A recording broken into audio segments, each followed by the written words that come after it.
We are in an emergency.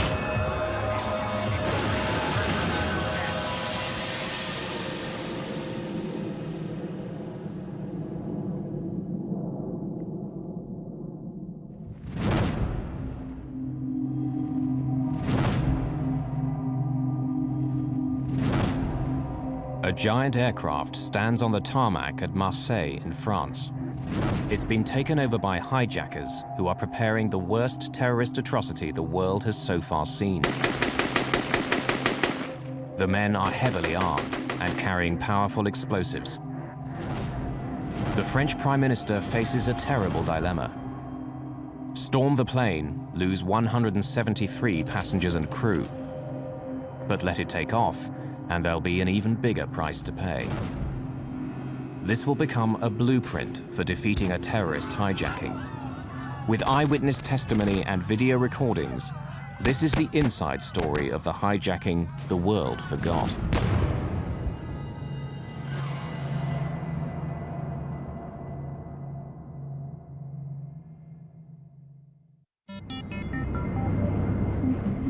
It's Christmas Eve 1994.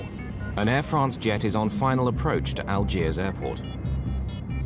It's the early morning flight from Paris to this former French colony on the north coast of Africa. The plane is an Airbus A300 with a crew of 12 on board. 3 greens. This is no ordinary landing. Algeria is in a state of civil war. The area around the airport has been the scene of fierce fighting. There's a very real threat of missiles being fired at the plane as it comes in to land. The flights to Algiers are only done by volunteers because of the terrorist threat. We're all aware of it. We accept the risk. So dangerous is it that Air France, the French state airline, has asked its government if it really needs to continue these flights to Algiers. So far, there's been no reply. 100 feet. 50 feet. 20 feet. Leader thrust engage. The captain of Air France Flight 8969 is Bernard Delem, a highly experienced pilot. This is his first ever television interview. The events are still so threatening to him that he'll only appear in silhouette. There were some security measures, like on any other flight, and a few extra ones since we were in Algiers. But at my level, I had no qualms about flying there. Even now, 10 years later, I can still say that I like doing in Algiers. The plane will only be on the ground for the short time it takes to clean, refuel, and board the passengers for the return flight. They're mostly Algerians, but many are French, escaping for a while the perils of life in Algeria.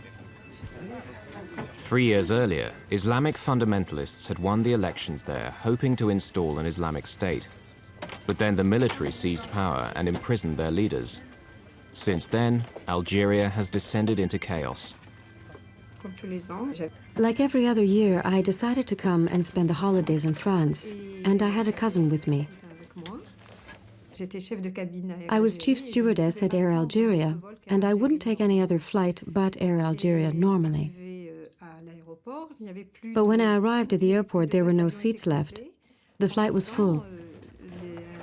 But an Air France booking agent suggested that I take the Air France flight.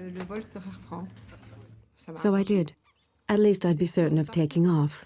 Boarding is nearly over, but then, another sign of the fraught security situation, police board the plane for one more check. Presidential police, you two take the rear.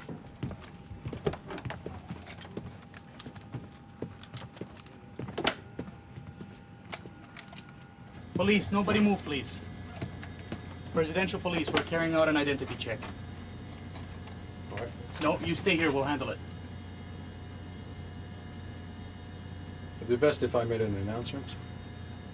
Okay, go ahead.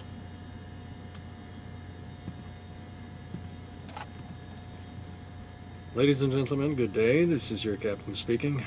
There will be a short delay while the police will come to their cabin to carry out a passport check. Please remain seated. We apologize for the inconvenience. We should be on our way shortly. Passport.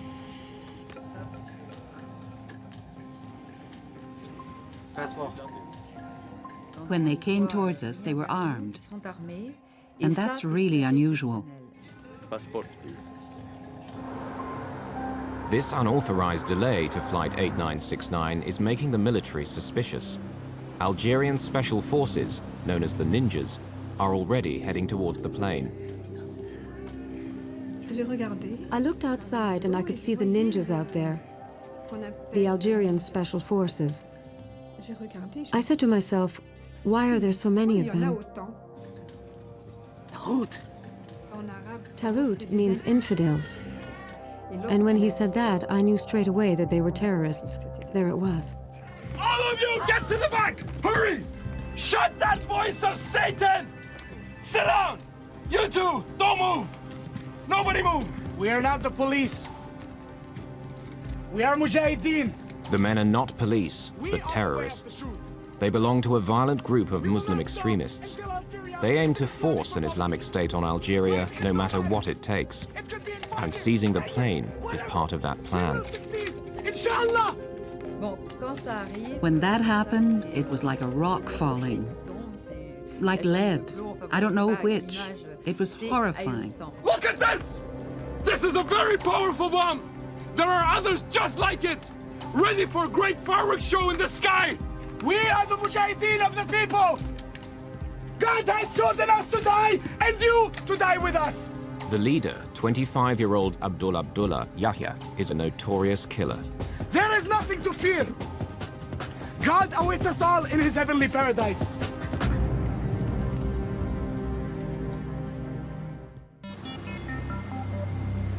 Outside, news spreads quickly, and reporters arrive at the scene. In Paris, the French Prime Minister is urgently recalled from his Christmas holiday. It's an international crisis.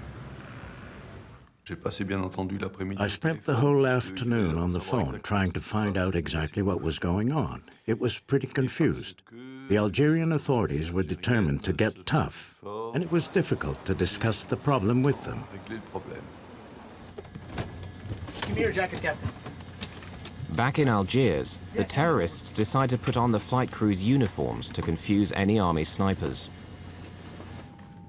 Meanwhile, in the cabin, one of the terrorists is not happy with what he sees.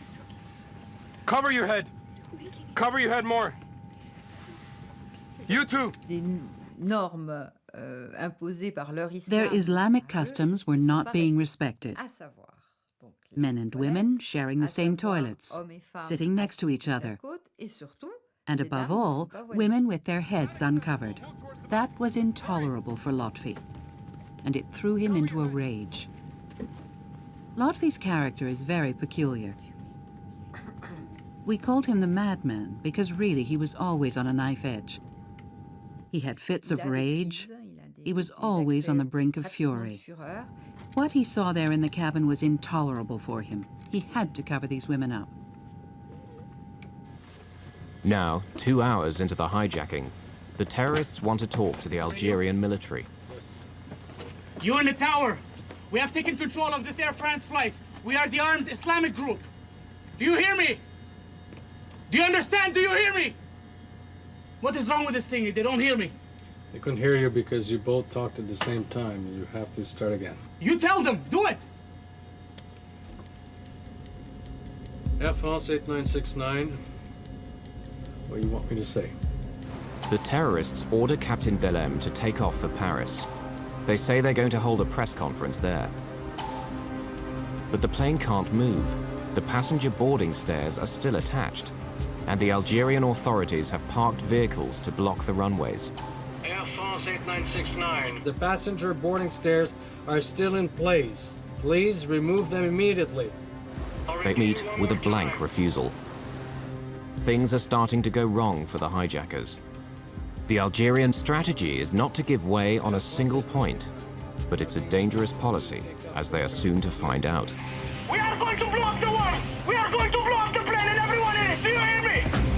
Do you hear me? Armed terrorists have hijacked an Air France jet at Algiers airport.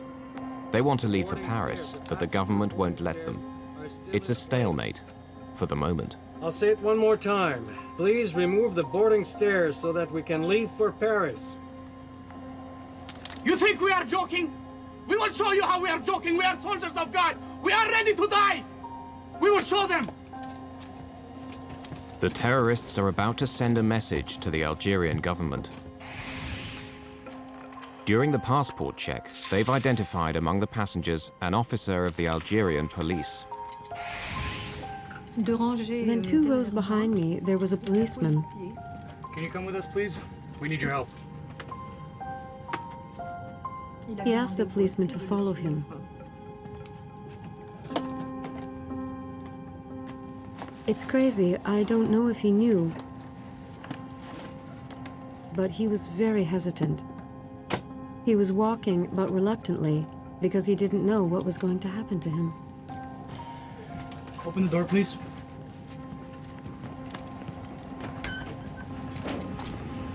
So please take our message to the government.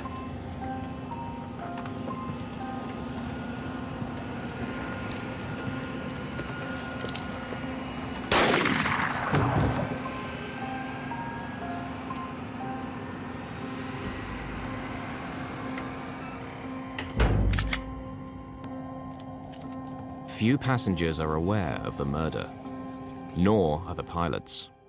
The first contact we were allowed with the cabin was when a stewardess was allowed into the cockpit to see if we wanted anything. I said, we'd like a glass of water, because it was hard to swallow, as you can imagine. Our throats were very dry. Just then, she whispered to me, they've already killed a passenger. I was dumbfounded because we had no idea. We'd heard nothing. But the passengers are growing more concerned about what's going on outside. There are signs that the Algerian Special Forces are preparing for an armed assault. The biggest worry that we all had was that the ninjas, the Algerian Special Forces, would attack the plane. Things were going on inside the plane, sure, but anything that would come from the outside would upset things, and that scared us. As French Interior Minister at the time, Charles Pasqua knows exactly how the ninjas operate. They were trained by us. We were taking a considerable risk by letting this plane stay in Algiers, because we knew that although the Algerian forces were perfectly capable of ending the siege, it would have ended in a bloodbath. The Algerian military maintained their hard line, so the terrorists are about to raise the stakes again. Another passenger must die. When they came for the second passenger, we knew things were going wrong. This passenger, he was different. He was Vietnamese, a diplomat. He was the real foreigner on this plane. This passenger was not cowed by their terror, and that must have bothered them.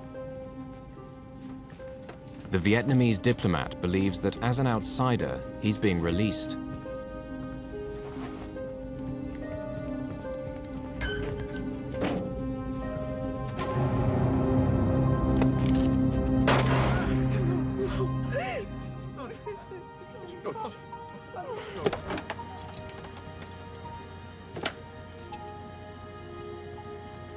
The stewardess went back to the cabin and came back with a bottle of water and some glasses. She served us and whispered, it's not 1 now, it's 2.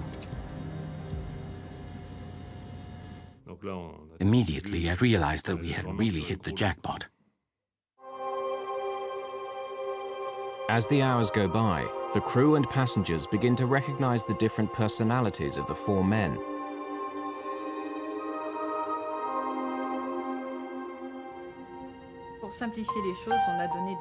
To make things simpler, we gave them names. Yaya gave us his name straight away, so that was easy. He was in charge. He looked a little bit like a student. He was friendly enough, very calm, except when he flew into a rage, and then he would act like a gangster. Lotfi, the madman, was the one who insisted we follow their laws, the one who was the most fanatic, the most fundamentalist. He'd already been in prison and been tortured. He had a hatred of the government, and he had a very short fuse. He was the dangerous one, the real psychopath. The third one didn't have a name. We called him Bill. He was a little bit simple. You wondered what he was doing there, and you could see him wondering the same thing. It was an error in casting. He was more of a goat herd than a terrorist. Then, finally, there was the killer. It was he who did the shooting, and who cleaned his gun afterwards without any remorse or feeling. I wonder if he knew what he was doing. The killer in the group is becoming increasingly bizarre. The tallest one, the killer, when we passed each other on the plane, he would take me by the neck and kiss me on the forehead.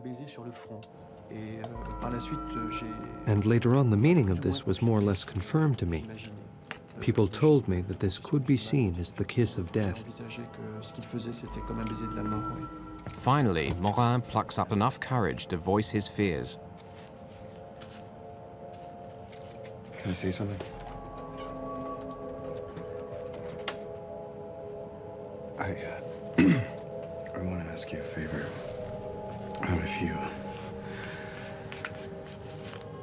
If you decide to kill me, I want you to promise me. I don't want to be killed by a bullet in the back, because when I die, I want to be able to see your face. What are you afraid of? Well, it's impossible not to be afraid with what's going on the plane. You don't need to worry. Because if I kill you, you will be a martyr. You will go straight to paradise.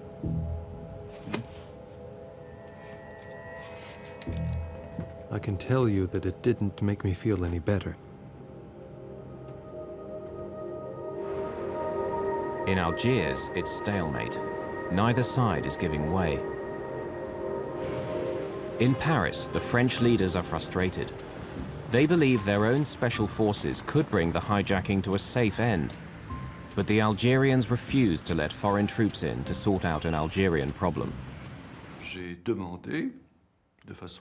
I asked the Algerian authorities extremely forcefully and urgently to let the plane take off, because I considered that it was a French plane belonging to Air France, which, although it had on board a majority of Algerians, had dozens of French there too. So it was for us to solve the problem.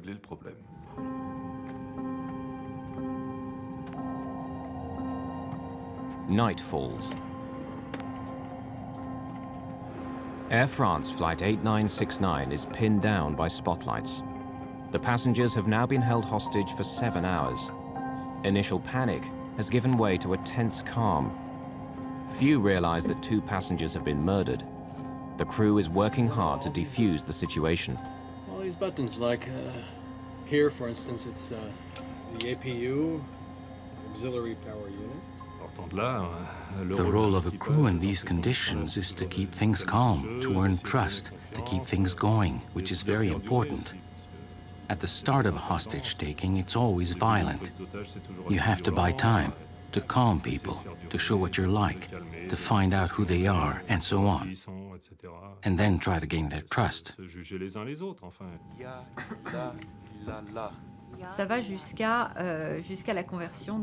There was the conversion to Islam of 2 stewardesses, of whom I was one. It was a request from the terrorists.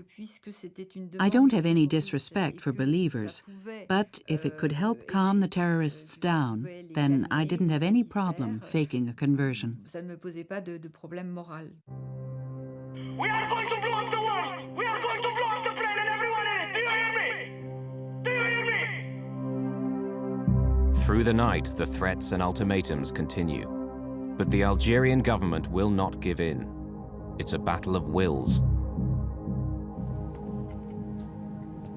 At one point, it was quite calm. I made a tour of the cabin about 2 in the morning.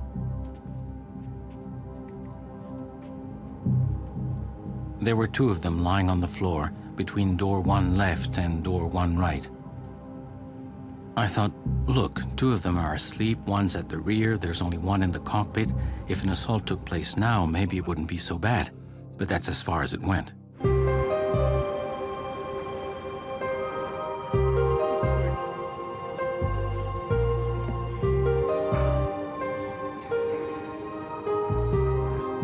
After a restless night, the passengers wake up. It's Christmas morning. It was a marvelous gesture.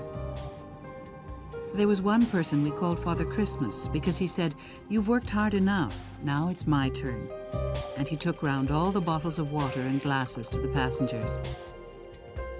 The passengers joined in. That's to say, they tried to eat something, to do normal things, to make the atmosphere a little bit more normal and a little less stressful than it really was. It was the waiting, because in reality, we could do nothing but wait.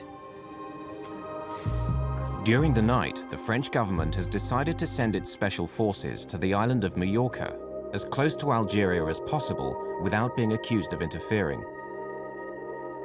Colonel Denis Favier was then a major in charge of the French counter-terrorist unit, the GIGN. Since the hijacking, it's feared that terrorists have put a price on his head, and he doesn't want his face to be seen. The decision was taken to send GIGN to Majorca. An Air France aircraft was put at our disposal, identical in every respect to the hijacked aircraft, as well as an experienced crew who knew the technical side, all the details of the plane. En route to Majorca, Major Favier's men have familiarized themselves with every detail of the A300 Airbus, in the expectation that they will get the chance to attack the plane. Back in Algiers, the terrorists release some passengers, mainly women with young children or people with serious medical conditions. But there are still over 170 people on board, a handful for the 4 young terrorists. And the passengers are not who they thought they would be. I don't know how the terrorists organized their business. They certainly put a lot of thought into it. They obviously wanted to seize a symbol of France, and Air France is a national symbol. But perhaps they didn't realize that in an Air France plane at Algiers, most of the passengers would be Algerians. 138 of the passengers are Algerian citizens. The terrorists offer to release them, leaving only the French nationals on board. A gruesome indication, perhaps, of their final plan. However, the Algerian passengers refuse to leave. It's true that in Algiers they were going to free some of the passengers, and they refused to get off. I think that one of them said, if we leave, then afterwards they're going to kill the crew, so I'm going to stay. I think that this man was sincere. I can't explain it, but it was the truth. The Algerian government has another trick up its sleeve. They've managed to identify the terrorist leader, Yahya, and bring his mother to the microphone to try to weaken her son's resolve. Ma! Ma! I love you, but I love God more! The Algerian government's tactic misfires. It sends Yahya into a boiling rage. They went and got my mother. Can you imagine that? My mother! They went and dragged my mother over here! How many French are back there? 1 man and woman. Go get the man. What do they think they're playing at? What do they think they're doing?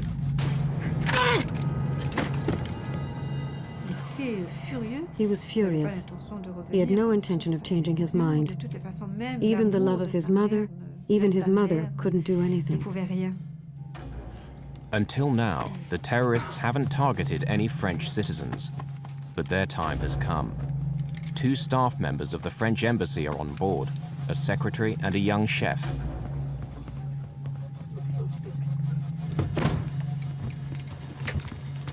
Okay, now we will teach you how to play games with us. Are you listening to me? You tell them that if they don't let the plane take off, we will kill every single passenger 1 by 1. Tell them. My name is Yannick Beunier. I work at the embassy. They're threatening to kill us. If you do nothing, they'll start the executions. You've got to do something, and quickly. Quick as you can. We care nothing for you. We are soldiers of God. We'll kill him and we'll throw him outside the door. You can come and pick him up. Get me a magazine. He was terrified, Yannick. He was looking at me, but he was terrified. Was he pleading with me to help him? Was he? You two, we better off going back to your places. Go!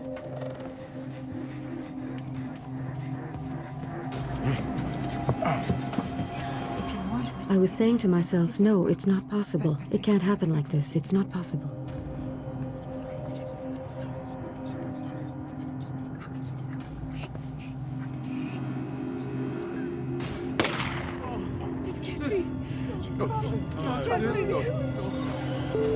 The door-open warning light confirms that the terrorists have carried out their threat. Air France 8969. You happy now? See what you get when you play tough. On a assisté à distance. We witnessed at a distance the execution of this man. C'est quelque chose qui a été qu'on avait vécu. It was something we lived through with great emotion in Paris, because we were patched into the conversations between the plane and the control tower. The French government can no longer stand by and do nothing. Prime Minister Balladur gets on the phone and threatens his Algerian counterpart. I told him that I would hold the Algerian government responsible for what happened and make it known to international opinion. Balladur's threat works. The Algerian president caves in. Finally, after 39 hours of terror, Flight 8969 can leave for France. Just then, there it was. We could leave. In the plane, there was a joy you could not imagine. And really, this impression that that was it. We'd succeeded. We had all succeeded, and we were going to be saved. We were leaving Algiers. But there's a problem. All the time they've been on the ground, the captain has kept the auxiliary power unit running. It's a small jet engine in the tail of the plane which keeps the power supply going. It uses around 4 tons of fuel a day. Now there isn't enough to reach Paris. Only Marseille on the southern coast of France. Navigation lights. On. Air conditioning packs. Flight 8969 prepares to take off. The crew are relieved to be going home. Both they and the passengers believe that whatever the future holds, it can't be as bad as what they're leaving behind. They don't realize the horror that awaits them.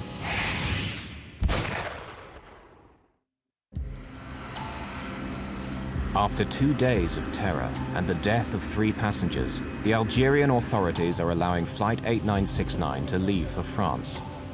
The terrorists say they're going to hold a press conference there. Before takeoff checklist completed. But Captain Delem wants an urgent word with the terrorist leader. What is it? What's wrong? Look, since the start of this whole thing, I followed your instructions. You want to get to Paris to talk to the journalists. I'll take you there. But I want to know if you're going to blow up the plane between Algiers and Marseille. Why do you ask if I'm going to blow up the plane?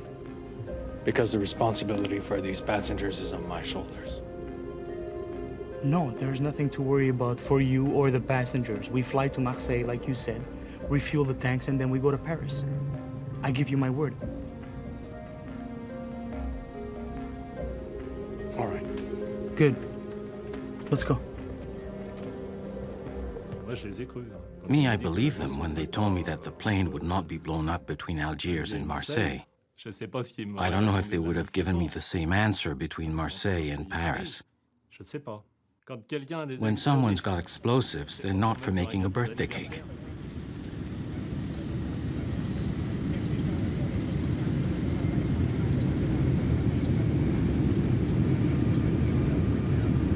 We have 2 terrorists strapped in their seats in the cockpit, and they're so excited. They're like kids, excited, happy. What's more, they'd succeeded.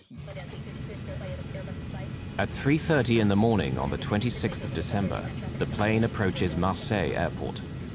They're unaware that Major Denis Favier and his French special forces have got there ahead of them from Mallorca and are now planning a showdown.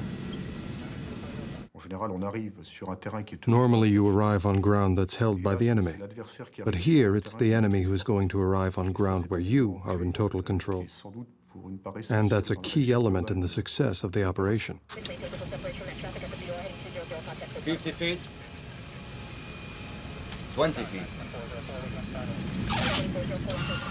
For the terrorists, it's the magic moment. We are landing in France. We'll get fuel. We'll get provisions to take off again and go to Paris, because that's the objective. The airport is very dark. There are the lights of the plane and the little car, the Follow Me car, which we follow, and we do not go to the terminal. The plane is being deliberately led away to a remote corner of the airfield. Tension is very high because the French government has received some alarming news. While the plane was flying towards France, we received other information, according to which the terrorists plan to use the plane to carry out an attack on Paris.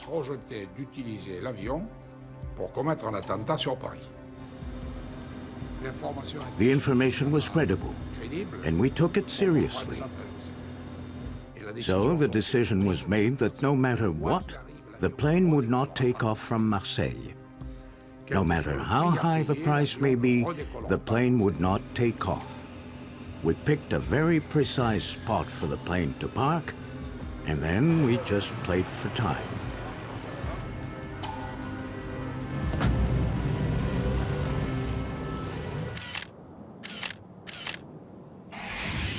The French tactics will now be dictated by Major Favier. His plan is to wear the terrorists down. Whilst always appearing conciliatory, the French will spin out negotiations as long as possible. They know that Yahya and his men must be tired. The hijacking has now gone on for almost 2 days. Air France 8969, we require immediate refueling. 27 tons! 27 tons. The terrorists have learned from the flight crew that 27 tons of fuel will fill the tanks, far more than the 9 tons needed for the journey to Paris. It appears to confirm the intelligence report that the plane is to be used as a firebomb. They say it's not possible because of the killings, because of what happened in Algiers. It's in all the papers. The workers who do the refueling are afraid. They won't come near the plane. Tell them we want to go now. We'll do a press conference in Paris. Air France 8969, they want to leave for Paris right away. They wish to hold a press conference in Paris.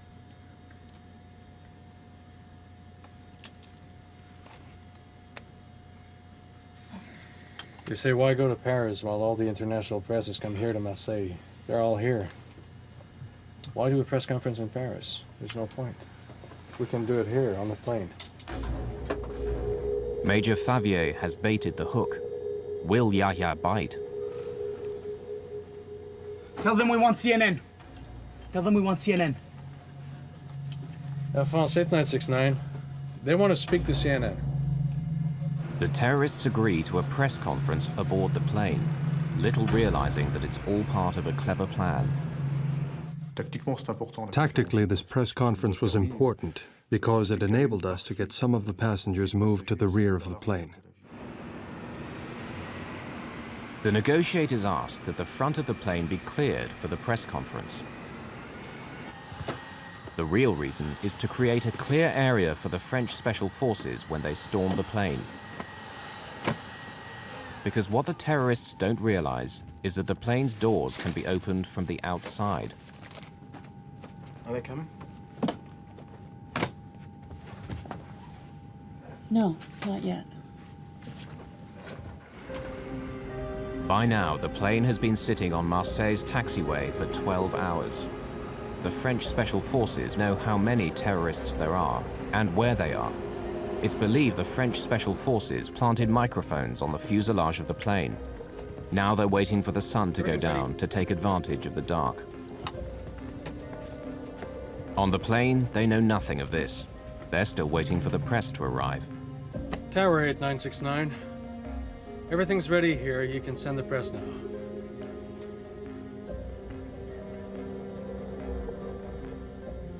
(8969). What do you mean they're not ready? No. You said they were ready over an hour ago, and you were going to get them. Come on, there's not much time left. There must be hundreds of journalists there. This will be the biggest scoop of their careers. They're up to something. We can't stay here. I assure you, it's... Captain, move the plane over there. I promise you, we'll be... Captain, move it right now. Do it. Move the plane over there where the other ones are. We'll be fine. I promise. Move the planes! Go over there where the other ones are! Do it! Do it! Let's go. Start engines. Suddenly, all Colonel Favier's plans are in disarray. Yahya, the terrorist leader, now has the initiative.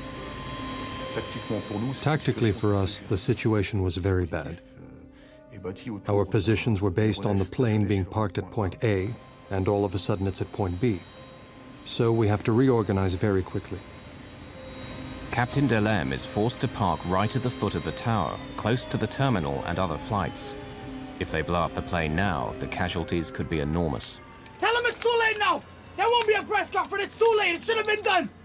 Tell them to fill the tanks. We're leaving. They have until 5 o'clock. At 5 o'clock, we're taking off. Tell them, Captain, do it.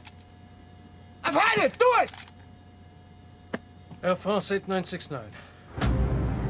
Major Favier is having his men picked up as fast as possible to move to new positions.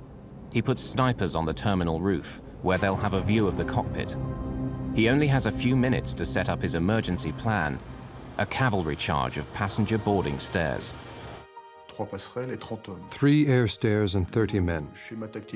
This is the plan. Penetrate by the 2 rear doors, with 2 teams of 11 men each at the rear right and rear left doors, and then a penetration by a smaller team of 8 men at the front right door to gain control of the cockpit, since we know that the terrorist leader is in the cockpit. Our intention is to cut off the cockpit from the rest of the plane. By 5 o'clock, no fuel has been delivered. The authorities have no intention of allowing the plane to take off. 5 o'clock comes round, and there, it's the moment when Yahya has to do something.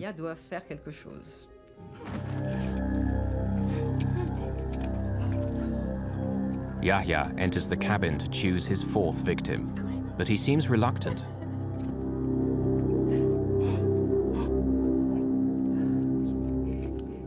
He chooses a member of the crew, the youngest, the most foreign, who had made the mistake of telling him he was an atheist.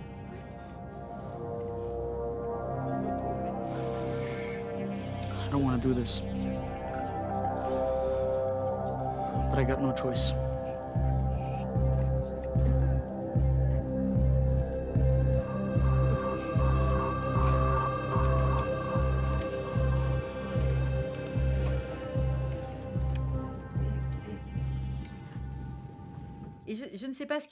I don't know what was going on in Yahya's head, and we never will. I don't know if he changed his mind, but he kept putting off this execution. So instead of that, he fired on everything around.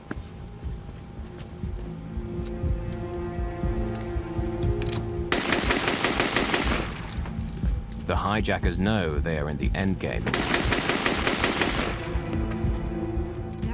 But then they discovered there was a public address, and they started reciting verses from the Quran. It was very difficult because it was the prayers for the dead. We had to prepare ourselves for death. We were going to die as martyrs. God was waiting for us. There was silence, and all of a sudden it was a state of panic. The terrorists know the French negotiators are in the control tower. They decide to send them a message.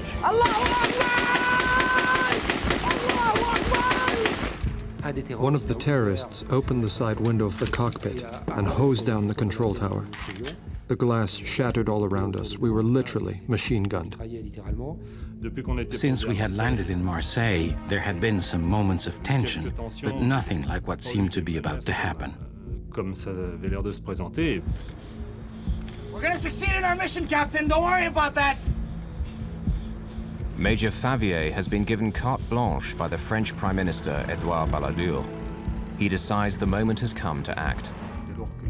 When the terrorists started firing with an automatic weapon on the tower, there was danger inside the plane, so we now had justification for an armed attack. That attack was carried out from the air stairs, which are mobile vehicles.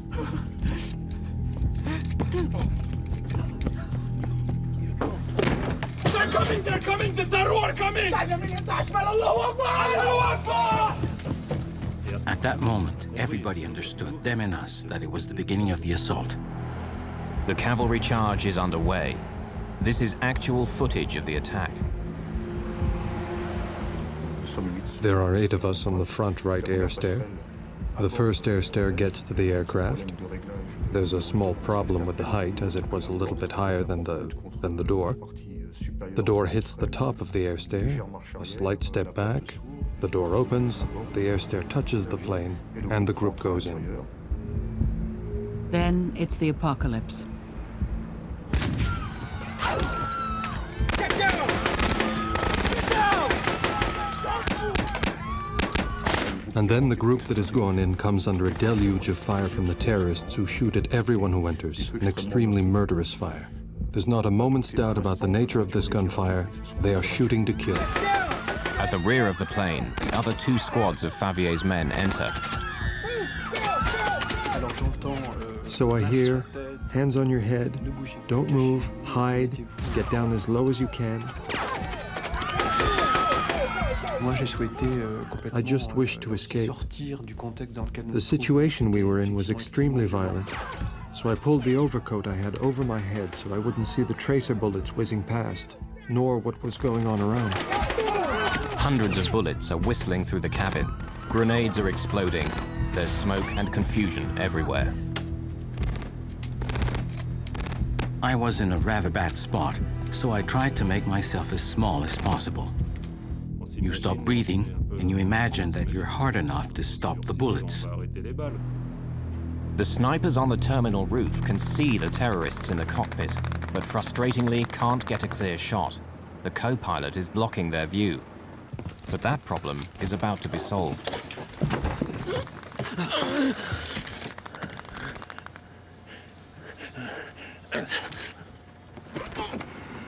Actual video footage shows the co-pilot, Jean-Paul Borderie, falling onto the hard concrete.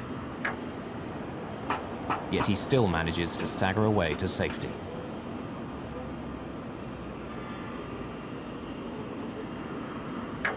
It gives the snipers the chance they've been waiting for.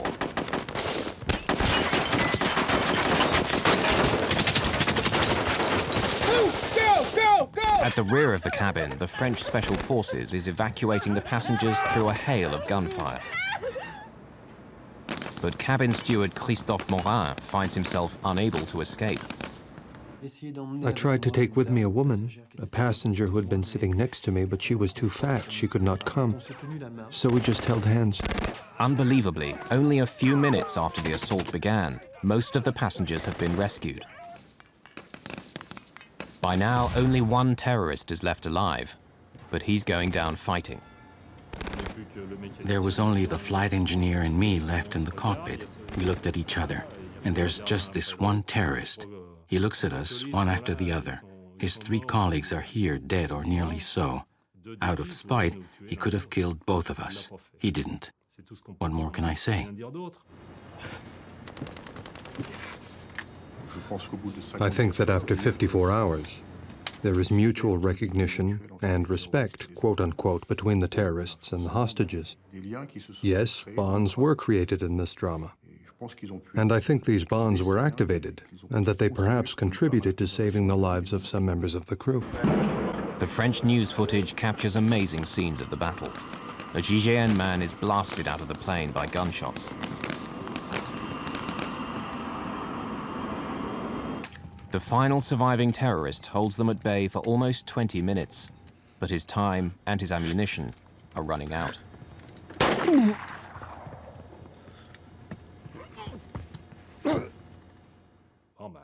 The flight engineer and I looked at each other. We knew exactly the situation we were in. As long as there were gunshots, we knew we could die. But once it stopped, or when we thought it had stopped, then we said, all right, it's over. But it's not over yet for the captain and his flight engineer. The GIGN are not sure who were the terrorists and how many are still alive. Everyone is suspect.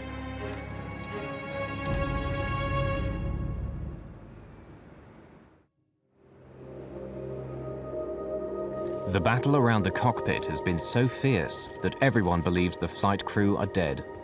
The French special forces suspect that any survivors may be terrorists in disguise.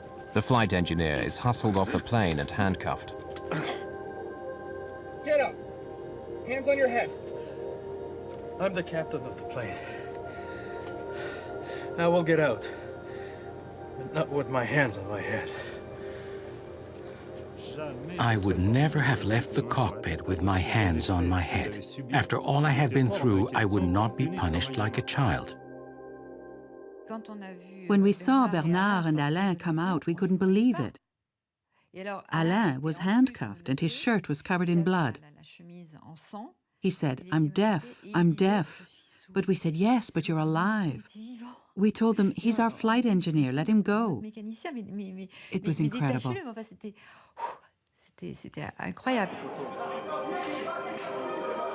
For 20 minutes, the gun battle has raged on board the crowded aircraft.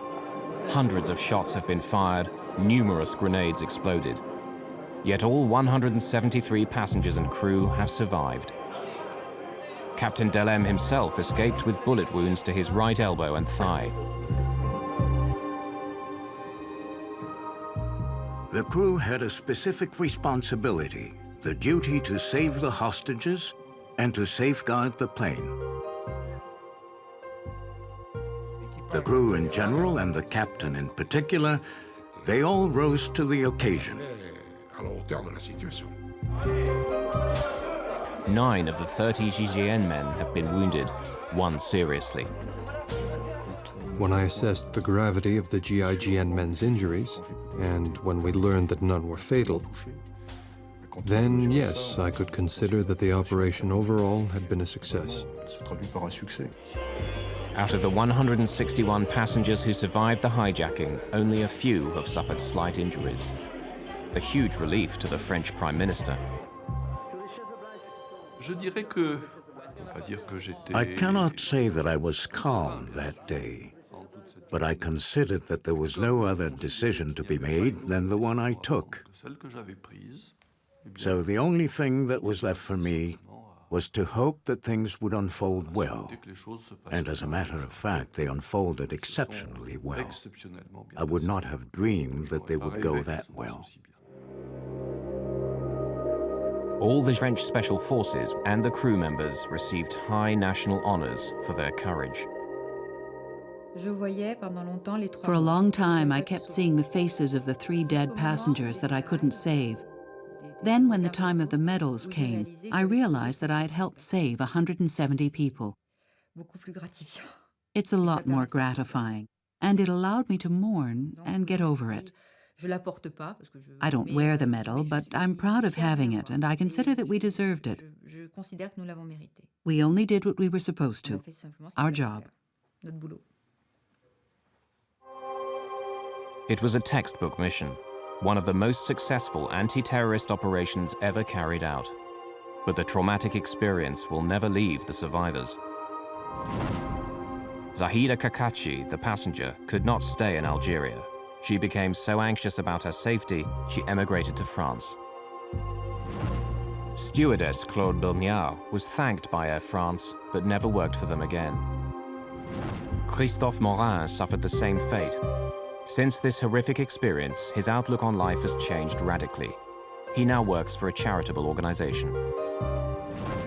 Captain Delem eventually returned to flying duties. After a further 9 years of service, he's recently retired from Air France. Later, a former leader of the Algerian terrorist groups, Omar Chiki, confirmed that the plan had been to blow up the plane over the Eiffel Tower, the symbol of the French nation. Hundreds might have been killed when the plane crashed down onto the crowded streets of Paris. They never tried again, and the world would forget this hijacking. Until 7 years later.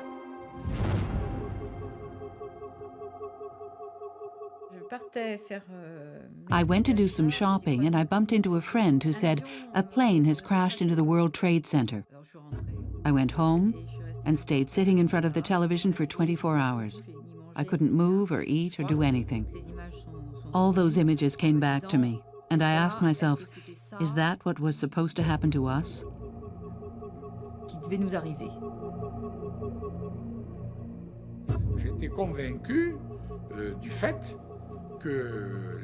I was convinced that the terrorists wanted to crash the plane over Paris. To them, it would have been a great feat. Crashing a plane on the Eiffel Tower or the Élysée Palace would be an extraordinary feat. Above all, I kept thinking, we had apprentice terrorists, boys who didn't understand very well what they were doing. But voila, they taught everyone a lesson.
Avianca Flight 52 is in trouble. The crew is exhausted. They're over New York City and almost out of fuel. Are we cleared to land now? Yes, sir, we are clear to land. Tell me things louder because I'm not hearing it. They're cleared to land. Soon the nightmare will be over. Gear down. Glide slow! Isn't grade 500 feet? The captain desperately searches for the runway at Kennedy Airport. Lights! But he can't find it. The runway, where is it? I don't see it. I don't see it. Now they're battling violent wind shear. This is the wind shear. They're going to crash. With the landing gear up, landing gear up! The plane has hardly a drop of fuel left. They cannot land. Flight 52 is about to crash somewhere over New York. How could that happen? Even the world's finest air crash detectives will never agree about who is to blame. Southwest of Kennedy Airport, with a track brought up.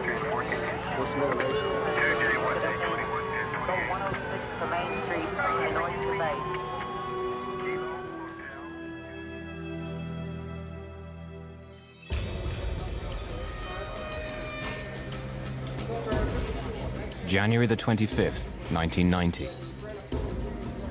Air traffic controllers have been nervously tracking a massive low-pressure system approaching the northeast coast of America. There was a system moving through the Great Lakes, moving east. There was a couple other systems converging. And a lot of times they'll converge in the New York area there, and the whole northeast will go down.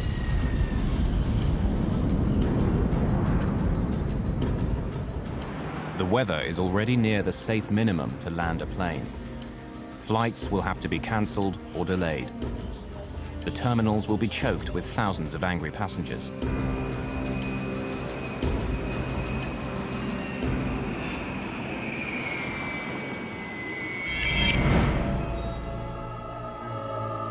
Despite the terrible weather, the air traffic managers in Washington, D.C. order controllers at Kennedy Airport in New York to set a high landing rate.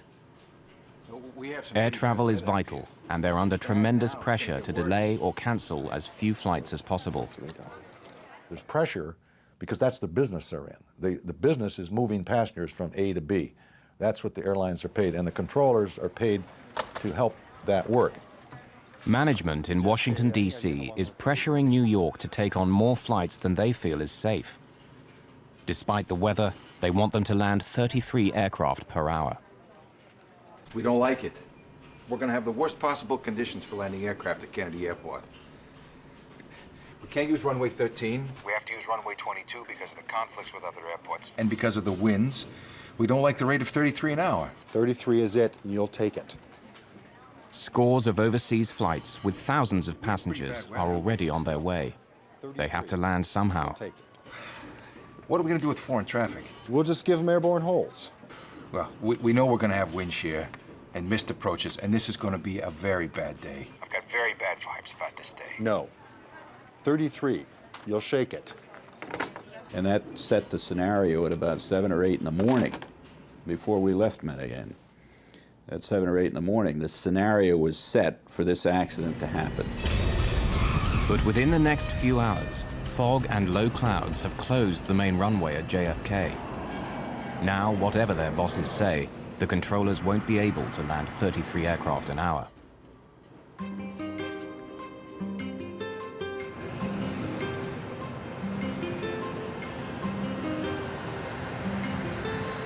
"2,400 miles to the south in Colombia, it's a warm, sunny day with not a cloud in the sky. Avianca Flight 52 is now boarding passengers for New York. Among them, Miriam and Luis Montoya and their 2 young daughters.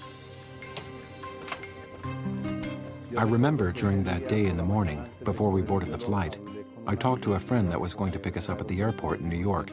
He told us the weather conditions were bad. The temperature was very low, and it was rainy, and it was going to be foggy. After a short business trip, Nestor Zarata is traveling home to New York.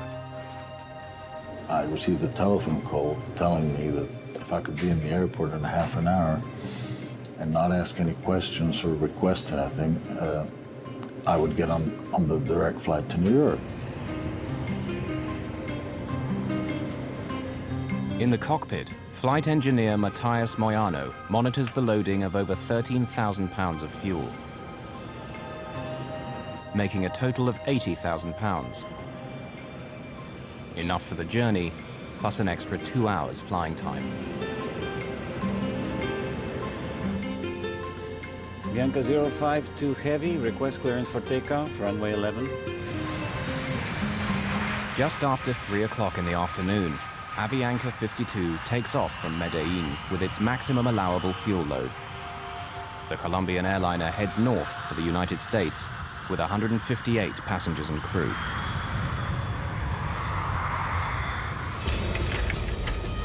By early evening, deteriorating weather has made flight operations at JFK appalling. Continue to the left, heading 230 vectors and holding for Cameron again. With no way of turning back the overseas flights, aircraft are forced to circle round endlessly, waiting to land. Turn left. There is a wind shear alert on final at 1,500 feet. Turn left. Controllers work frantically to keep track of the growing number of aircraft now in the skies over New York. 251, you are clear to land. When Mother Nature gets involved, problems develop. The tension gets higher, the pressure gets higher, decisions become more critical. At JFK, any idea how long those delays are going to be? I talked to someone else over there, no idea. I'm holding over here, delays indefinite due to the weather. The traffic's missing the approaches, they're going around. I just can't give you a good answer. Your guess would be as good as mine, that's the best I can tell you.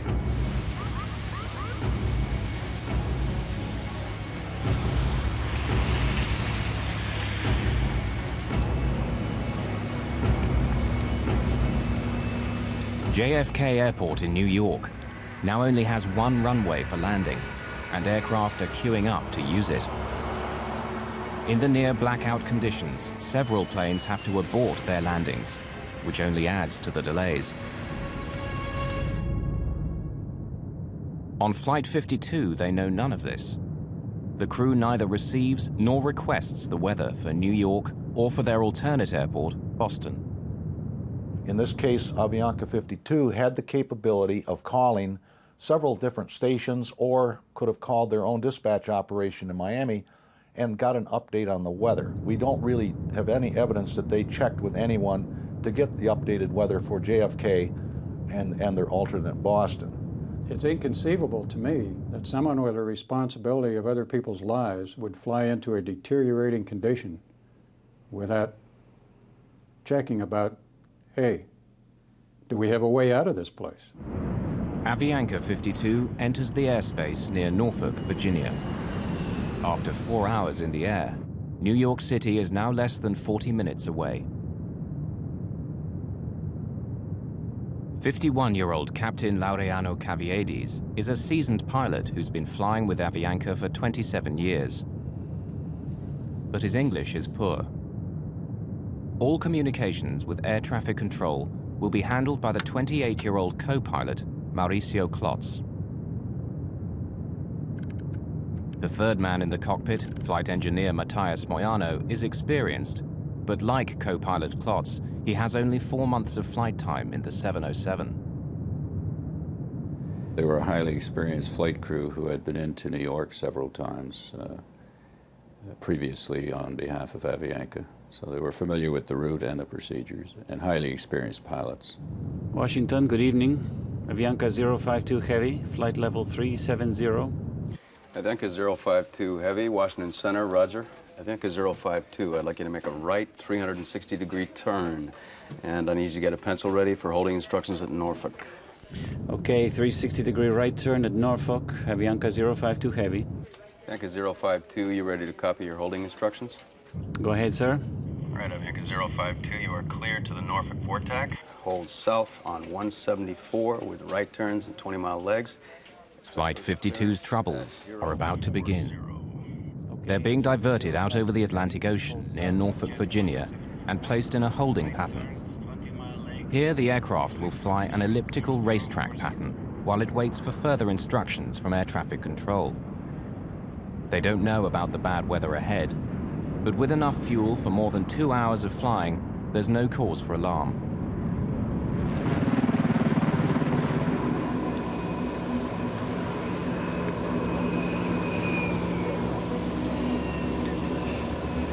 This area in the northeast corridor of the United States is one of the most congested airspaces in the world. Incoming traffic from overseas is routinely directed through a pipeline of controllers before being cleared to land at one of 3 major airports in the New York area: JFK, LaGuardia, and Newark. Tonight, Avianca 52 will come under the direction of more than 6 controllers, each of whom is trying to get the aircraft now circling over New York safely down on the ground. We just got off the line. It's indefinite holding at this time. 080.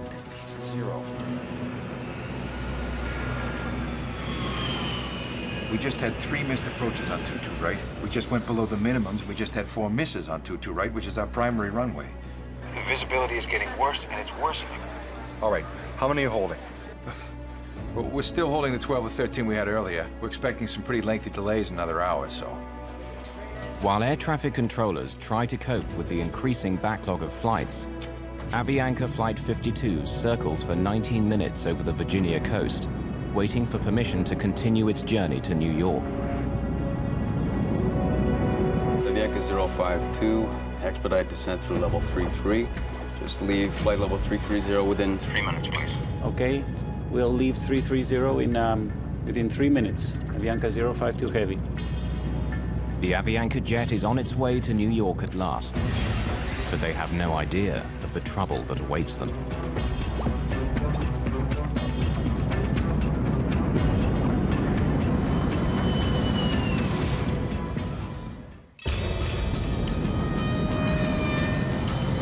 Avianca Flight 52 is on its final approach to New York, unaware that conditions for landing at JFK are barely above the safe limits to land a plane. It's a pitch-black night with heavy mist, rain, and sudden violent winds. This is Central. I was wondering how your weather was doing up there. It's pretty bad at this point. We got all sorts of wind shears and missed approaches due to not seeing a runway. You're still trying on a 30 rate? Yeah, rather unsuccessfully at this point. The winds are starting to pick up. 20% of the guys' attempted approaches went on to miss.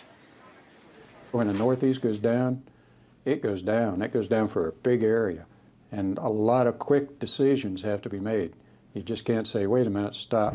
Everyone's en route. The plane has now almost used up the fuel planned for the journey and will shortly start eating into its reserves. The crew is considering diverting to their alternate airport in Boston, just 210 miles from New York. Washington Center, Avianca 052 Heavy. Avianca 052 Heavy, go ahead. Do you have any information about delays to Boston? Boston, I'll check that, sir. Thank you. The Washington controller asks his assistant to check on the conditions at Boston, but he gets distracted juggling other aircraft and forgets all about Avianca's request.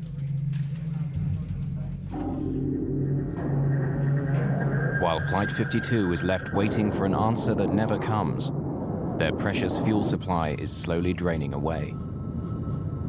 Ask him about Boston again. Did you ask about delays at Boston, or are we going to approach Kennedy? Okay, Avianca 052, it looks as though New York Center may have to hold you for possibly up to 30 minutes. You can expect clearance on course just momentarily with, stands right now, an additional holding of at most 30 minutes. With that in mind, you want to check on an alternate airport? I believe Boston is. I'll check on Boston. Okay. We're now descending to 190 and expecting information about Boston. Okay, Avianca 052, I've been advised Boston is open and accepting traffic if you do need that as an alternate airport. Okay, stand by a minute. Flight engineer Moyano begins to calculate how much fuel they'll have after an additional 30 minutes of holding. Even before they can respond, Washington Control directs them to another holding location. Avianca 052 Heavy, make a right turn now to intercept the Cameron 2 arrival. Cleared on course, maintain flight level 190. Flight 52 is now off the New Jersey coast in an area known as Cameron, less than 45 miles from Kennedy Airport, but it seems as far away as ever. During all those holding times, I was praying and trying to see where we're going to land. I mean, when we're going to be on the ground. I don't want to be here anymore. Ladies and gentlemen, this is your captain. I apologize for the delay, but it appears we're going to be holding as we wait our turn to land in New York. Please remain seated with your seatbelts fastened, and we should have you on the ground shortly. Thank you.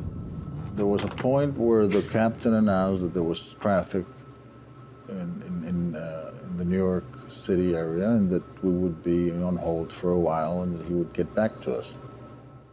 It will be the last communication the crew has with the passengers. Flight 52's situation now goes from bad to worse. Avianca 052, descend and maintain 14,000. It's handed over to the New York controllers, who even on a good day can be intimidating. And today is not a good day. There are up to 39 aircraft trying to land and dozens more on the ground waiting to take off. Avianca 052, expect further clearance at 0139. Avianca 052 Heavy, roger. Tired and frustrated, the crew of Avianca 52 continues to circle the crowded airspace over New York while they wait for clearance to land. After more than 5 hours in the air, Luis Montoya is anxious to get his wife and 2 young daughters on the ground and back to their home in Queens.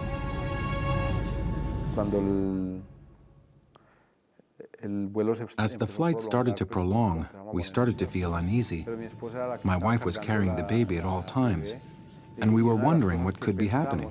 After all, they weren't giving us any information, and most people began to feel nervous. New York Center finally gives the crew of Avianca 52 the message they've been waiting for. Avianca 052 Heavy, Aviar Kennedy is 2,400 feet. Can you accept an approach? That's an affirmative, sir. They think they're finally in the clear. Then, calamity. The foul weather and zero visibility forces several aircraft just ahead of them to abandon their landing attempts and make a second attempt. The controllers have bad news for the Colombian airliner. Avianca 052, continue to the left, heading 230 vectors, holding at Cameron again. Another hold. Okay, 230 vectors for holding at Cameron. Kennedy, Avianca 052. Avianca 052, go ahead. Thank you, sir. You have any estimates, sir?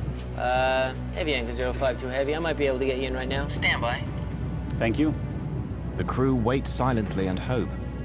But when the reply comes, it's more bad news. Avianca 052, we just got off the line. It's indefinite holding at this time. The Avianca 052, turn left, heading 090. Hold at Cameron, maintain 1000. They've been held up for 48 minutes on the way here. Now they've been circling around for another 25 minutes, only a few miles from the safety of JFK Airport. They were progressively moving toward JFK, and they were held in the air for 3 times. This certainly would put some stress on the crew as to the fact they want to go from A to B.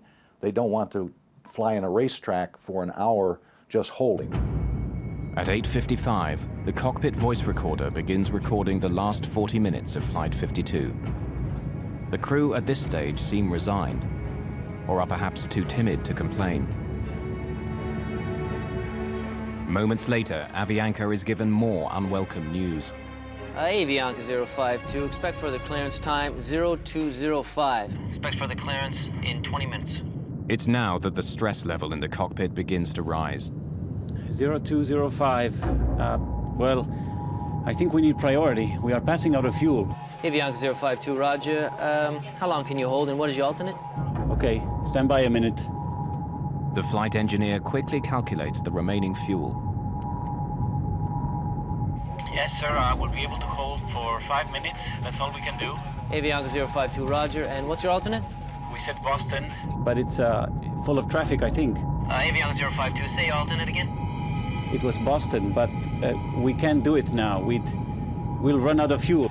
Avianca 052, cleared to land at Kennedy via heading 040, maintain 1000 at speed 180. The Avianca crew, when they felt it, they were being handed off to an approach controller now and given a heading and a lower altitude.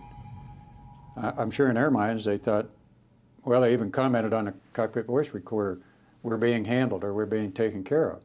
It's okay if I send 4 more your way? Casino, I'm back in the hold again. I got 4 in the stack and there's no end in sight. I can't keep you times. I'd be guessing if I did. This guy's killing me. Avianca 052 only has 5 more minutes in the hold. You gonna be able to take him or I'll set him up to his alternate? What is his speed now? I'm not sure, to be honest with you. Holding speed. Slow him to 180 and I'll take him. Say again? Slow him to 180 knots and I'll take him. You guys holding a lot? Man, we're holding all up and down the coast. Ah, that's good practice, man. But in this critical handoff from one controller to the next, there is no specific mention of Avianca's critically low fuel. Nobody told the next controller that. So the next controller, when Avianca came in on the frequency, the controller just said, right, I've got you, proceed to Kennedy, or I'm going to put you in a hold, and put him in a holding pattern over the last approach fix. The options were gone. Now the aircraft could only get into Kennedy. Avianca, descend and maintain 7000. Descending to 7000. Avianca 052 Heavy. Avianca 052, before you go, there is a wind shear alert on final at 1500 feet. Turn left, heading 090. Left, heading 090, Avianca 052 Heavy. The high-level wind shear was passed on early on, so he was aware of that. But the low-level wind shear below 500 feet was not passed on. During the entire flight from Colombia, the plane's autopilot has been unusable. It was reported after the last flight, but Avianca's maintenance men failed to fix it. After more than 6 hours of flying manually, the physical and mental stress is beginning to take its toll on Captain Caviedes. To me, it's inconceivable someone would have to fly a Boeing 707 without an autopilot. I mean, that's a high workload in smooth air. After more than an hour and 17 minutes waiting for clearance to land, the crew of Flight 52 believe controllers on the ground are at last aware of their fuel emergency and are clearing the 707 for a priority landing.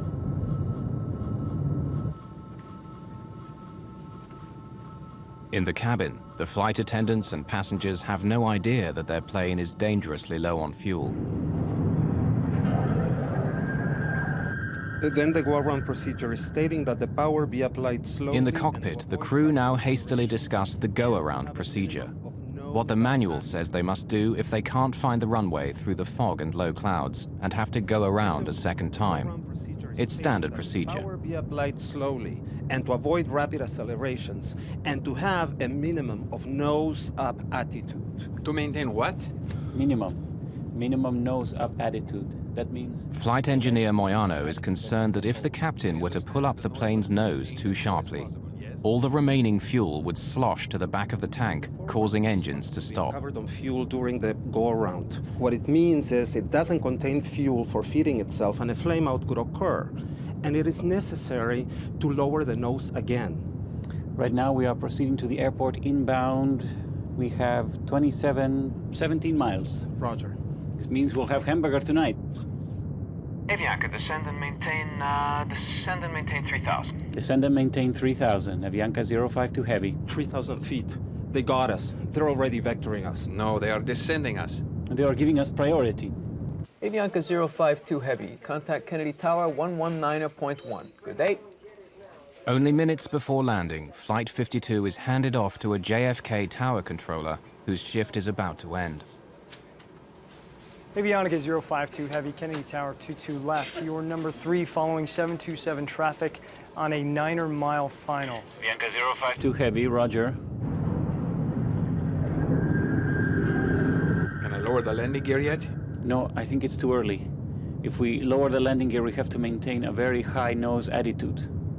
So desperately low is their fuel that the first officer wants to delay putting down the landing gear, which will increase the aircraft's drag, requiring more power and using more of what little fuel they have remaining.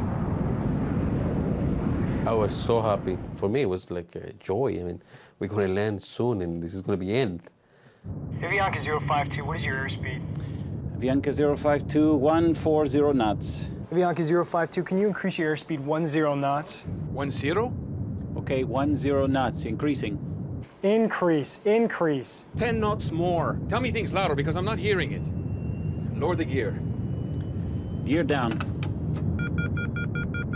Avianca 05222 left, wind 190 at 20, cleared to land. Clear to land, Avianca 052 Heavy. Wind check, please. 190 at 20. With the weather deteriorating and flying on fumes, the crew of Flight 52 will have only one chance of getting their 149 passengers safely on the ground. Avianca 052, say airspeed. 145 knots. Are we cleared to land now? Yes, sir, we are clear to land. Stand by. Flaps 50. Landing checklist complete. It was extremely important that Avianca 52 landed on their first approach JFK. The voice recorder revealed that the captain was certainly quite concerned about the fuel state, and he was talking aggressively with the first officer, putting out flaps, getting the airplane configured. The flight engineer had to know they were out of fuel. And when they came in for the first approach, it was time for the flight engineer to say, this is the only approach we're going to be able to make. And he didn't. Give me 50. Flaps 50 now. All set for landing. Standing by for lights. Slightly below glide slope. 1,000 feet above field. Instruments cross-checked, slightly below. Stand by for lights. Stand by. The wind is slightly from the left, 190 to 20. Below glide slope. With about 10 minutes of fuel remaining and just 2 miles from the runway, Flight 52 finds itself flying into violent wind shear, forcing them to slow the plane down. They were getting like 60 knots of wind on the nose. And then as they descended on down through about 500 feet to the ground, they were down to 20 knots. So that's 40 knot change and 1,000 feet of elevation. That's a lot. This is the wind shear. Now the wind changes direction. It's pressing them down towards the ground. Glide slow. Glide slow. Sink rate 500 feet. Glide slow. The captain desperately searches for the runway, but it's shrouded in low clouds and fog. Terrain. Lights. The runway, where is it? I don't see it. I don't see it. The plane's warning system is telling them that they're about to crash.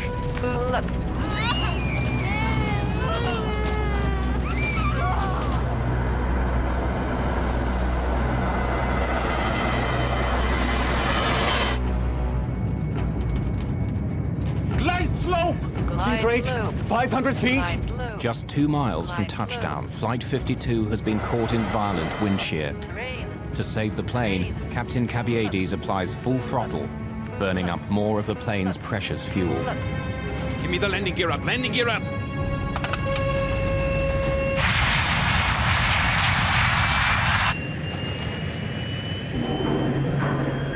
The airplane was about 200 feet above the ground, about 2 miles from the runway, which was well below the glide slope and very dangerous. So the airplane almost crashed on its first approach. When you get a missed approach, now it changes the whole ball game. Request another traffic pattern.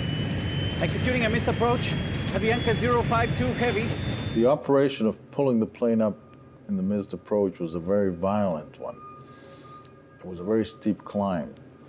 So we were all thrown back by gravity towards the back of our seats. Something's going on here. Anything, we're going to crash. This is terrible. I mean, we start praying, but then I pass out. I couldn't handle it anymore. As Captain Caviedes pulls back hard on the yoke to climb to safety, the 707's remaining fuel is forced to the back of the tank and away from the fuel pumps. You cannot accelerate the aircraft forward rapidly, and you shouldn't pitch it rapidly. Smooth with the nose. Smooth with the nose. You have less than 7,000 pounds. You have to be very careful, or you can slosh that fuel to the back of the tank and unport the inlet to the engines. Flight 52's violent climb to safety has both frightened and infuriated the passengers.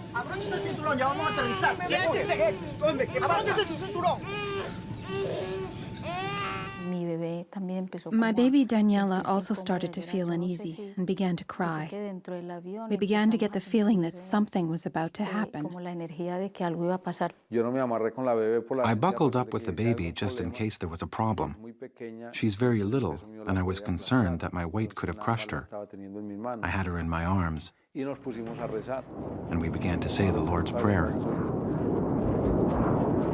I don't know what happened with the runway. I didn't see it. I didn't see it either. I didn't see it.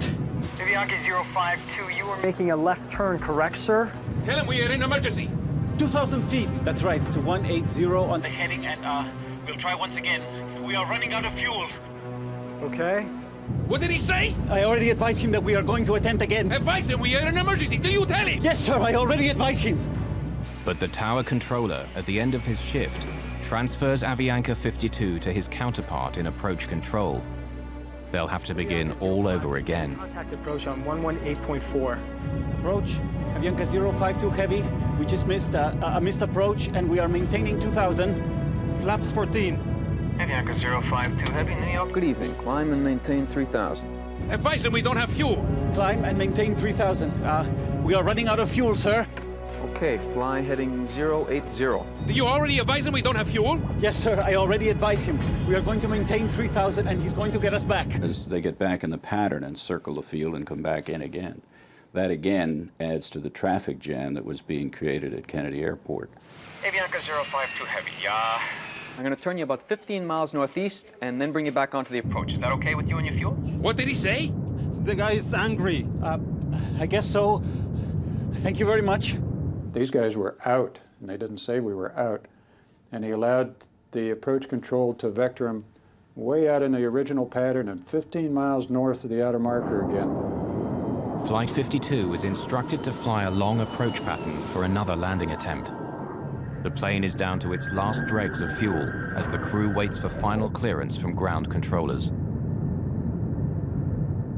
In their minds that they were being handled and taken care of, and they had enough fuel to go around and shoot the approach. But on the way, they were given a 360 turn because of traffic spacing. And then they were run way out towards Long Island and vectored all around, which was equivalent to holding for another 15, 20 minutes. Did you get clearance yet? Can you give us a final yet? Avianca 052 Heavy. Avianca 052. Affirmative, sir. Turn left, heading 040. Climb and maintain 3,000. Negative, sir. We are running out of fuel. Okay, turn left, heading 310, sir. Set flaps 14. Okay, and you're number 2 for the Approach. I just have to give you enough room so you can make it without having to come out again. Okay. We're number 2 and flying 360 now. Avianca 052 Heavy, turn left, heading 330. The lights in the aircraft start to flicker, a sign that the engines are being starved of fuel. 330 on the heading, Avianca 052. Once there's no fuel flowing through the pump out of the tank, an amber light comes on to tell you that tank is empty. Flame out! Flame out on engine number 4! Flame out on it! Flame out on engine number 3! Coming the runway. The passengers can hear the sound of the engines beginning to shut down.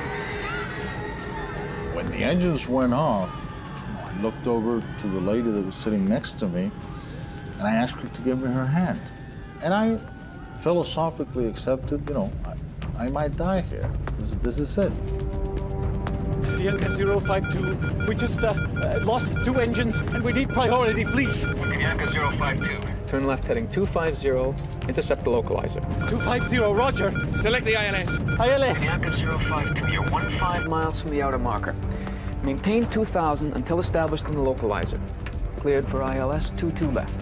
Roger, Avianca. You select the ILS. It's ready on 2. When all the engines flame out and the generators fall off the line, a considerable amount of power is lost, electrical power is lost.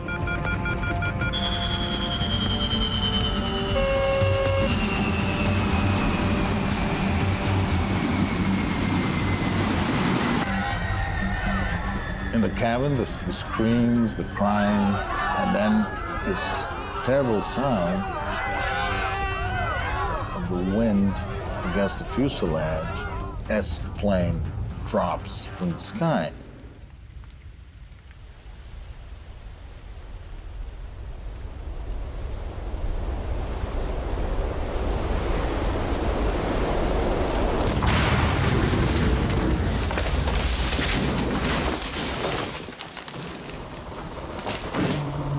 Avianca 052, radar contact lost. Avianca's missing due to the weather thing. Yeah, Avianca 52 lost an engine. We're Trying to find out why. Yeah, we're no longer talking to Avianca. He's 15 northeast of Kennedy. Ah, wonderful. Clipper 18, turn left, heading 180. 6.5 hours after leaving Colombia, Avianca Flight 52 is missing somewhere over New York.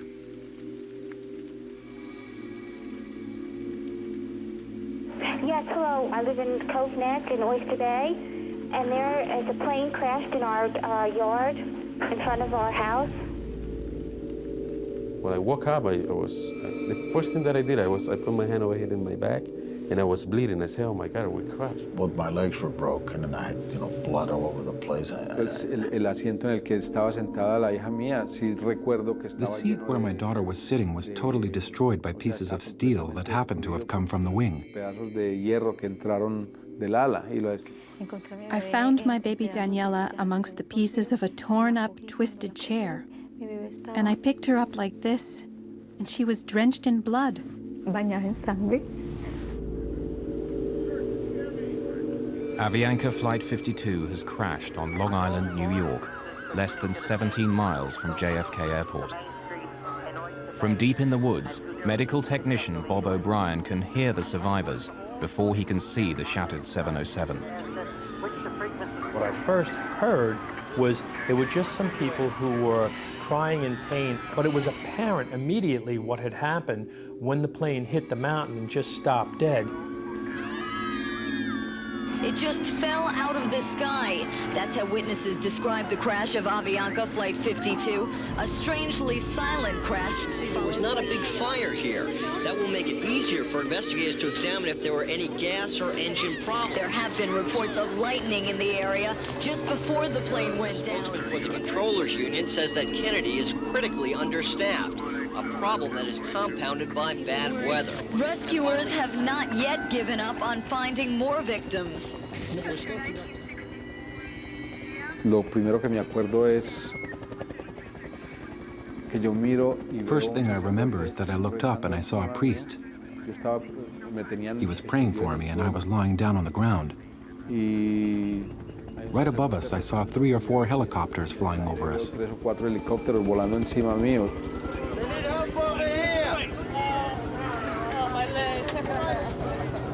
managed to get up on top of the fuselage, and there's that door handle that says, in case of emergency, pull here. So I pulled that door handle, and that door handle just went, and the door came open about 4 inches. And then I was able to flip that over, and I could just see piles and piles of people strapped in their seats. The extreme G-force of the crash has broken off the cockpit and catapulted it through a stand of trees and into the deck of a home some 100 feet from the impact site.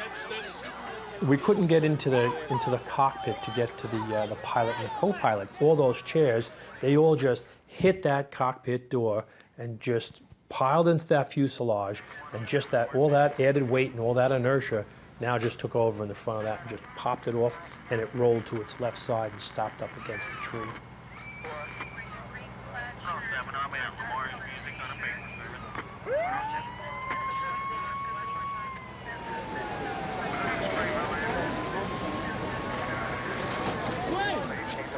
Come on, somebody get the back here. I saw some cables, and I saw a big hole in the fuselage over the passengers that were sitting next to me, who were kind of unconscious. And on top of me was this guy who was bleeding, and big guy, I don't know who he was, but he was on top of me, but I was sitting. I pulled myself with those cables towards that hole, which was over the wing. I started screaming, "Hey, help me out, help me, take me out of here." And then somebody, when they realized that I was alive, they removed they took away the guy who was on top of me, and they took me out of the airplane. At that moment, a fireman was climbing on the wing, and he saw me, and he said, "There's a guy here," and he pulled me out.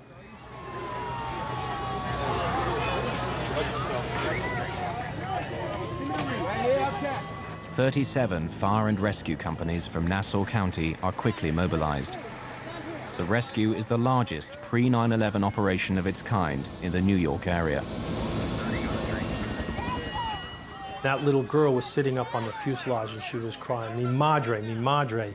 And that imprint of horror just was, you just in your mind's eye focus right back in on, I saw mi madre, I saw her mother. And I know what that little girl was seeing. It was horrible enough for me, and I'm a professional rescuer. I realized that my baby was dying, so I began to scream. Please help me. I had the baby here, please.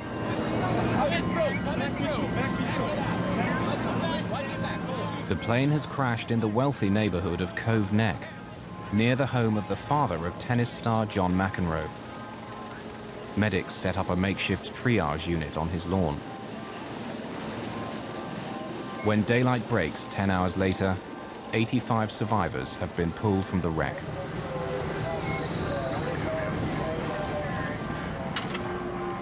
The lead flight attendant is the only member of crew to survive the crash. Of the 11 babies on board Flight 52, all but one are found alive. Among the dead are several passengers with drugs hidden inside their bodies. Known as drug mules, they're poor people paid by the Colombian drugs cartels to smuggle cocaine into the United States. It became an issue later on. They posted police officers at the morgue because they were afraid that the drug cartel would come in and try to steal the bodies, because they were worth $1 million apiece, and they were waiting for this shipment, and there were a lot of them.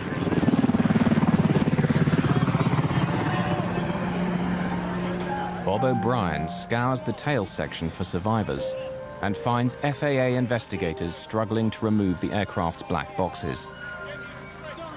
I grabbed the handle and just pulled the whole box out and took that out and brought that out the door and gave it to them.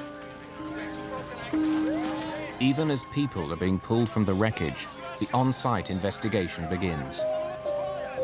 In charge on the ground is Barry Trotter of the National Transportation Safety Board. A former airline pilot, Trotter became an investigator after losing his right arm in a motorcycle accident.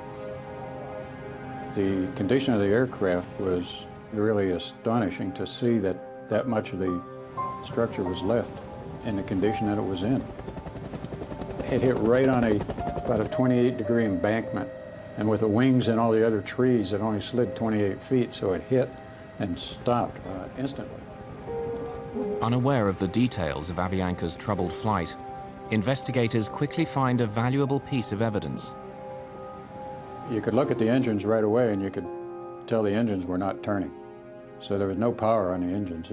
That was the first big clue. Trotter and his team examine the fuel tanks and find just a few gallons of jet fuel still on board. It becomes clear why the 707's engines stopped turning, but the question of who's to blame is still to be answered. In the community of Cove Neck, New York, salvage workers begin the task of dismantling the shattered remains of Avianca Flight 52. But there's still one critical question. Who is responsible for Flight 52 running out of fuel and causing the death of 72 passengers and crew? The answer will be worth millions of dollars and affect dozens of lives. At the lab of the National Transportation Safety Board in Washington, D.C., investigators are eager to recover data locked inside the two black boxes. The most telling of these is often the flight data recorder, which records critical information, such as the plane's altitude, airspeed, and heading. When we recovered the flight data recorder and brought it to our lab in Washington, we opened it and found that the foil wrap was not hooked up. So someone had actually intentionally taped the end of the foil so it wouldn't fly around and put it back in the airplane. Without the crucial flight data recorder, investigators rely heavily on Flight 52's cockpit voice recorder, which is found with more than 40 minutes of voice recordings of the crew and communications between the first officer and air traffic controllers. Yes, sir. We are clear to land. Stand by. All set for landing. Below glide slope. And it was apparent from the voice recorder transcript and tape that the captain was not understanding the first officer's radio communications that were being made in English. Everybody wants to blame the pilot, but he may be the last person to make a decision, and the scenario which caused him to be in that position where he makes the decision was created by several other people along the route. The captain asked the first officer about 9 times to clarify information or repeat it or to pass on information. We are going to attempt again. Weiss, we are in an emergency. Do you tell him? Did he make a conscious decision to run out of fuel? No. He was sucked into a situation by the air traffic controllers where he ran out of fuel. Once the airplane got into the JFK area, there was certainly a serious breakdown in communications on the part of the pilots within the cockpit, on the part of the pilots talking to controllers, and controllers talking to the pilots, and the controllers amongst themselves, because there were handoffs and some of the urgency was not passed on within the controllers system. So we had multiple breakdowns in multiple areas here that ultimately led to this accident. Slow! The cockpit voice recorder reveals a crew desperate to land the 707 in near zero visibility and in extreme wind shear without the aid of an autopilot. In this case, the captain had a difficult time maintaining the glide slope during the approach with the wind shear, didn't see the airport, and had to make a go-around. That almost doomed the airplane at that point. The information being given to pilots en route was a wind shear up as high as 1,500 feet. But their pilots on approach were encountering wind shear as low as 300 feet. And that wasn't passed on to the Avianca pilot. This is the wind shear. The crew of Flight 52 is caught off guard. As they descend below 500 feet and slow down, a violent vertical wind forces them towards the ground, nearly causing the plane to crash 2 miles short of the runway. Ironically, Avianca 52's lack of fuel resulted in no fire or explosion, saving the survivors from almost certain death. If the flight would have found some level ground, it was conceivable he would have slapped the fuselage down and slid to a stop. With no fuel, there would have been no fire. And I think it's very possible that most of the people would have survived it in that case. As the hearings into the crash begin, lawyer George Tompkins is confronted by controllers who maintain that the Avianca crew failed to use the word emergency, instead using the word priority to communicate their situation. The government took the position that the pilot never declared an emergency, so no one knew that he had a problem. But saying you're getting low on fuel and saying you cannot make your alternate, the word emergency is not necessary to say. Negative, sir. We are running out of fuel. We just lost 2 engines and we need priority, please. And they thought they were telling them when they said we need priority. Para nosotros en español, la palabra prioridad significa... In Spanish, for us, the word priority means first. Corre a mí, te estoy necesitando. Attend to me, run to me. I need you right now. No sé si es que... I don't know if priority in other languages means that you can wait. Que puedes esperar. To me, priority means a priority. If you ask a child, what is a priority to you, what are you going to say? He doesn't need to say an emergency. Avianca 052 only has 5 more minutes in the hold. You gonna be able to take him, or I'll set him up to his alternate? What is his speed now? I'm not sure, to be quite honest with you. Holding speed. The NTSB concludes that air traffic's handling of Avianca 52 was proper, considering the information they were getting from the flight crew. Many of the passengers are shocked and outraged by what they feel is a gross injustice, that air traffic control is found blameless. Avianca sues the Federal Aviation Administration, which employs the air traffic controllers, saying they should have done more when Flight 52 told them they were running out of fuel. The FAA settles and ends up paying around 40% of the estimated $200 million compensation due to the victims. If you listen and read the tapes, the transcripts of the tapes of each air route traffic control center along the route, and the final to New York Tracon, New York Tower, Kennedy Tower, you'll find 20 places where this accident could have been avoided if somebody had done something differently. Among the 85 survivors who escaped the shattered remains of Flight 52 are the Montoya's 2 daughters. Daniela, the baby covered in blood, is now a healthy teenager preparing for college. The day just before the flight, we took a long trip to visit the Virgin Mary. This is a very important sanctuary in Medellin. Perhaps it was a miracle of God and the Virgin that the 4 of us survived. It was a miracle, and we feel blessed by that. For many of the survivors, recovering from their injuries has been easier than coming to terms with the reason why Flight 52 ran out of fuel. I had to learn to walk from scratch. It's difficult enough to deal with the injuries.